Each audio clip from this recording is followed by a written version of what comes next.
เวลาเราตัดสินใจเลือกอะไรสักอย่างหนึ่งปกติเรามักจะอยากได้ข้อมูลจากคนที่มีความรู้หรือมีประสบการณ์จากเรื่องนั้นๆใช่ไหมครับเช่นถ้าเราอยากรู้เรื่องสุขภาพเราก็มักจะเชื่อหมอเพราะเขารักษาคนถ้าเราอยากรู้เรื่องกฎหมายเราก็มักจะฟังทนายเพราะเขารู้กฎหมายแต่ทำไมเราถึงเชื่อว่าสิ่งที่ดาราพรีเซนต์เป็นความจริงทั้งที่ทักษะของดาราคือการแสดงเราไม่ได้จะว่าทักษะการแสดงของดาราเนี่ยคือการหลอกลวงนะครับการแสดงเป็นทักษะที่จำเป็นของดารานักแสดงที่จะสามารถทำให้เราอินกับความรู้สึกหัวเราะร้องไห้ได้ตามที่ผู้กำกับต้องการซึ่งการใช้ทักษะสื่อสารพวกนี้เพื่อให้เราอินกับสินค้าบางอย่างมันก็ฟังดูจะก้ำกึ่งมีเส้นบางๆอยู่ใช่ไหมครับว่าเขากำลังจะพูดในฐานะตัวละครนั้นๆเป็นสื่อกลางที่เล่าแทนสินค้าหรือบริการที่พูดเองไม่ได้เพราะมันเป็นสิ่งของหรือเขากำลังพูดด้วยตัวตนของเขาจริงๆว่าตัวเขาชื่นชอบแล้วก็ชักชวนให้เรามาใช้สินค้านั้นจริงๆยิ่งสินค้าความงามที่ใช้ประโยชน์จากความหน้าตาดีของดาราด้วยแล้วเนี่ยมันก็ยิ่งโน้มน้าวให้เราคล้อยตามง่ายขึ้นถึงแม้ว่าหลายครั้งเราเองก็รู้อยู่แก่ใจว่านี่คือการโฆษณาซึ่งดาราท่านนั้นเองก็อาจจะไม่เคยใช้ผลิตภัณฑ์นั้นเลยก็ได้วันนี้เรามาหากันครับว่ามันมีคำอธิบายไหมว่าทำไมคนเราถึงเชื่อคนในวงการบันเทิงในเรื่องต่างๆนอกเหนือจากเรื่องบันเทิงมีเคสหนึ่งที่น่าสนใจครับที่การอินฟูหรืออิทธิพลของดาราไปไกลมากในประเทศสหรัฐอเมริกาดาราถึงขั้นมีอิทธิพลในการตัดสินใจเลือกผู้สมัครประธานาธิบดีกันเลยทีเดียวครับในปี 2007 เมื่อบารักโอบามาลงประกาศชิงตำแหน่งผู้ชิงประธานาธิบดีซึ่งต้องแข่งขันกันภายในพรรคก่อนนะครับซึ่งคู่แข่งคนสำคัญก็คือฮิลลารีคลินตันซึ่งเป็นตัวเป้งเลย3 เดือนหลังจากที่โอบามาประกาศโอปป้าวินฟรีพิธีกรชื่อดังได้เปิดตัวเป็นผู้สนับสนุนโอบามาอย่างชัดเจนกลายเป็นปรากฏการณ์ที่สังคมฮือฮาพอสมควรเลยครับซึ่งพอมาดูผลสำรวจมีประมาณ 23% ของผู้เลือกโอบามาภายในพรรคเดโมแครตยอมรับว่าได้รับอิทธิพลจากการสนับสนุนของโอปราซึ่งผลสำรวจเชื่อว่ามีส่วนทำให้โอบามาเนี่ยชนะฮิลลารีได้อย่างฉิวเฉียดคะแนนมันต่างกันนิดเดียวครับและสุดท้ายโอบามาก็เลยได้กลายเป็นผู้ชิงตำแหน่งประธานาธิบดีสหรัฐของพรรคเดโมแครตคนเดียวปรากฏการณ์นั้นเรียกกันว่าโอปราเอฟเฟกต์และแน่นอนครับหลังจากนั้นโอบามาก็ได้การสนับสนุนจากวงการบันเทิงอีกครั้งใหญ่แคมเปญหาเสียงของโอบามาเนี่ยเรียกได้ว่าใช้ pop culture หนักมากสุดท้ายอย่างที่เรารู้กันครับก็เอาชนะพรรครีพับลิกันจนกลายเป็นประธานาธิบดีสหรัฐในที่สุดเราจะเห็นได้ว่าดาราหรือคนในบันเทิงเนี่ยมีอิทธิพลมากกว่าที่เราคิดนะครับ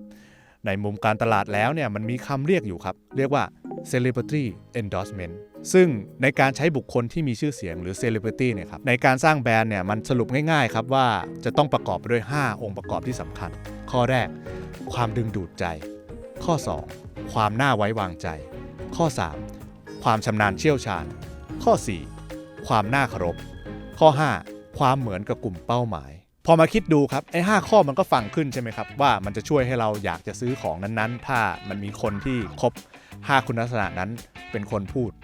แต่จริงๆมันมีอีกวิจัยหลายฉบับครับทั้งในไทยและต่างประเทศที่เจอเรื่องที่น่าสนใจกว่านั้นเขาพบว่าในบางสินค้าเนี่ยผู้บริโภคไม่จำเป็นจะต้องตัดสินใจให้ครบทั้ง5คุณลักษณะในวิจัยฉบับหนึ่งของไทย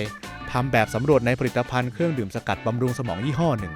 ว่าคนเนี่ยจะเลือกซื้อจากพรีเซนเตอร์ตามคุณลักษณะไหนมากที่สุดใน5ข้อที่เรายกมาเมื่อตะกี้แหละครับผลปรากฏว่าสิ่งที่ทำให้เลือกนั้นมีเพียง4ข้อแล้วก็คละเปอร์เซ็นต์กันไปครับบางคนอาจจะชอบอันนั้นมากกว่าชอบนี้มากกว่าแต่มีอยู่ข้อเดียวที่ไม่ได้ช่วยให้อยากซื้อเพิ่มเลยคือความชำนาญเชี่ยวชาญงงใช่ไหมครับแสดงว่าพรีเซนเตอร์เนี่ยไม่จำเป็นต้องมีทักษะหรือมีเครดิตเรื่องความชำนาญเฉพาะทางนั้นๆขอแค่หน้าไว้วางใจและดูเชื่อมโยงกับผู้ซื้อได้ก็พอไม่ใช่แค่วิจัยจากผลิตภัณฑ์อาหารเสริมเพียงอย่างเดียวนะครับในวิจัยต่างประเทศในสินค้าอื่นๆได้ผลสำรวจประมาณนี้กันหมดเลยแปลว่าการใช้ดาราที่น่าดึงดูดและมั่นใจหน่อยเนี่ยมันก็ช่วยได้แล้วแปลกไหมครับทั้งที่ในเซนส์ของเราเนี่ยความชำนาญมันควรจะสำคัญที่สุดแต่เอาเข้าจริงแล้วเรากลับให้น้ำหนักความดึงดูดและความไว้วางใจมากกว่ามาถึงตรงนี้ก็น่าสงสัยนะครับว่าอะไรทำให้เราคิดแบบนั้นโดยเฉพาะกับดาราผมเลยลองหาเพิ่มอีกนิดนึงครับและคิดว่าสิ่งนี้คือคำตอบในเชิงสังคมวิทยามันมีทฤษฎีหนึ่งครับเรียกว่าความสัมพันธ์แบบกึ่งมีส่วนร่วมทางสังคมหรือ parasocial relationship ไอ้เจ้าความสัมพันธ์แบบกึ่งมีส่วนร่วมทางสังคมเนี่ยมันคือความสัมพันธ์ข้างเดียวระหว่างคนแบบเราๆกับดาราครับผ่านสื่อต่างๆโดยที่เราเนี่ยได้มีอารมณ์ร่วมกับดาราจนคิดเอาเอง ว่าเราได้มีปฏิสัมพันธ์สนิทสนมกับดาราขึ้นมาจริงๆทั้งที่ดาราไม่ได้รู้จักเราเลยคิดเอาง่ายๆครับเหมือนตอนที่เราหลงดาราหรือว่าเป็นแฟนคลับใครสักคนตะกี้มีรูปหมูเด้งใช่ไหมครับใช่ครับทฤษฎีนี้กินไปถึงเหล่าสัตว์แล้วก็ตัวละครสมมุติที่ไม่มีอยู่จริงด้วยเช่นพวกบรรดาตัวเอกในนิยายเกมแอนิเมชันอนิเมะต่างๆหรือกระทั่งอาชีพอื่นๆนอกจากดาราก็มีครับอย่างเช่นนักการเมืองโดยความสัมพันธ์เนี่ยครับมันมีองค์ประกอบ3เงื่อนไขครับถึงจะทำให้เกิดข้อแรกคือมีปฏิสัมพันธ์ทางเดียวนั่นก็คือตอนที่เรากดติดตามดาราเรารู้สึกว่าดาราเนี่ยจะรับรู้ของการมีอยู่ของเราซึ่งจริงๆมันอาจจะไม่ก็ได้ใช่ไหมครับข้อ2มีความผูกพันแบบทางเดียวอันนี้หมายถึงเราเนี่ยพยายามจะหาทางมีปฏิสัมพันธ์กับเขาบ่อยๆครับเช่นเข้าไปดูสื่อที่เขาแสดงซ้ำๆหรือตามส่องชีวิตเขาในโซเชียลมีเดียก็คืออยากจะรู้เรื่องของดาราอยู่ตลอดเวลาใครที่เปิดดูเช็คดาราคนไหนทุกวันอย่างเงี้ยครับอันนี้อาจจะเข้าข่ายข้อ3ขาดข้อผูกมัดในเมื่อมันเป็นความสัมพันธ์ที่ไม่ได้รู้กันทั้งคู่ใช่ไหมครับดังนั้นมันจึงไม่มีใครที่ต้องรับผิดชอบในความสัมพันธ์นี้ไม่มีการตกลงกันเราสามารถถอนออกได้ทุกเมื่อเพราะเขาไม่ได้รับรู้ด้วยอยู่แล้วเขาไม่ได้เจ็บปวดไปกับเราครับซึ่งตรงนี้เองเนี่ยอาจจะทำให้คนกระโดดเข้ามาง่ายโดยไม่รู้ตัวเพราะมันไม่ต้องคิดเยอะใช่ไหมครับเราชอบเราเข้าไปดูเลยไปมาเนี่ยจากที่มันดูง่ายเนี่ยอาจจะถอนตัวง่ายด้วยซ้ำใช่ไหมครับถ้าดูจริงแต่เอาเข้าจริงแล้วรู้กันอยู่แล้วครับว่ามันไม่ง่ายอย่างที่คิดซึ่งก็ไม่ได้แปลว่าความสัมพันธ์แบบนี้มันดีหรือไม่ดีนะครับในทางนึงมันก็คลายเหงาเติมเต็มความปรารถนาบางอย่างที่เราขาดหรือว่าดีที่สุดก็คือดาราเนี่ยเป็นต้นแบบที่ทำให้เราอยากจะพัฒนาตัวเองให้ดีให้ดูดีหรือว่ามีความสามารถได้เท่ากับดาราคนนั้นเริ่มนึกออกใช่ไหมครับเวลาที่เราดูใครสักคนแล้วเราเริ่มเอ็นดูยิ้มขึ้นมาโดยไม่รู้ตัวรู้สึกชื่นชอบเข้าใจห่วงใยอยากจะปกป้องดารานักร้องหรือไอดอลคนไหนก็ตามและอยากให้อภัยเขาทุกเมื่อเกิดข้อผิดพลาดหรือลึกซึ้งไปกว่านั้นก็คือพอเริ่มรู้ว่าดาราคนนี้ชอบใครหรือเป็นศัตรูกับใครก็พาให้เราเกลียดชังคนนั้นๆไปด้วยอีกทั้งยังมีแนวโน้มว่าคำพูดต่างๆจากดาราพวกนี้มีน้ำหนักและน่าเชื่อถือมันก็เลยนำไปสู่การยอมจ่ายอะไรบางอย่างเพราะเราผูกพันในตัวดารามากกว่าเห็นความเชี่ยวชาญเฉพาะเขาว่าไงเราก็ว่าตาม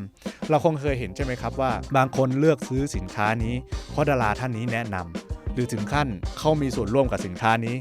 เขาไม่น่าหลอกเราหรอกเรารู้จักเขาดีว่าเขาเป็นคนยังไงน่ายกย่องแค่ไหน